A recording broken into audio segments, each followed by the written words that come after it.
Hello បងថ្ងៃរដងបងតែឃើញខ្ញុំផុសវីដេអូសកម្មភាពកូនឥឡូវថ្ងៃនេះសូមមកផុសបែបវីដេអូជាការធ្វើម្ហូបរបស់ខ្ញុំអញ្ចឹងណាថ្ងៃបងប្អូនមិនសូវជាអ្នកពូកែធ្វើម្ហូបអីទេប៉ុន្តែគ្រាន់ថាអាចធ្វើញ៉ាំបានខ្លួនឯងអីចឹងណាតិចតួច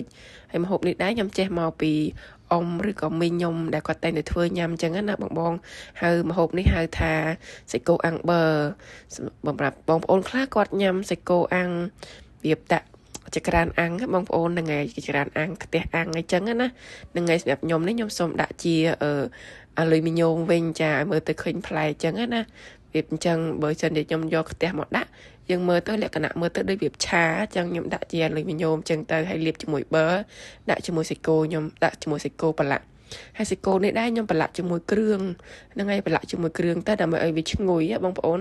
បើសិនជាខ្ញុំប្រឡាក់ជាដាក់សាច់គោធម្មតាវាអត់ឈ្ងុយអញ្ចឹងខ្ញុំដាក់ប្រឡាក់ជាមួយគ្រឿងហើយលាបជាមួយប៊ឺទៅដើម្បីឲ្យឈ្ងុយហើយបន្លែដាក់តាមចំណូលចិត្តទៅបងប្អូនបើបន្លែ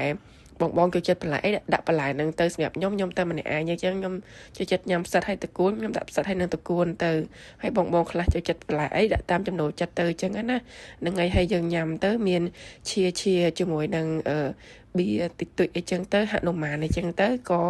ធ្វើឲ្យបរិយាកាសវាស្រស់ស្រាយដែរបងប្អូនចាបងមានស្អីនៅក្នុងទូក៏ញ៉ាំនឹងទៅតែចំណែកខ្ញុំមានហនុមាននៅក្នុងទូសល់មួយកំប៉ុងចឹងហើយខ្ញុំយកមកញ៉ាំជាមួយនឹងអាហារយប់នឹងមកពេលហ្នឹងទៅឃើញថាពិសេសម្យ៉ាងដែរតាបងហ្នឹងហើយអរគុណសម្រាប់តាមការតាមដានវីដេអូរបស់ខ្ញុំអរគុណបាយបាយ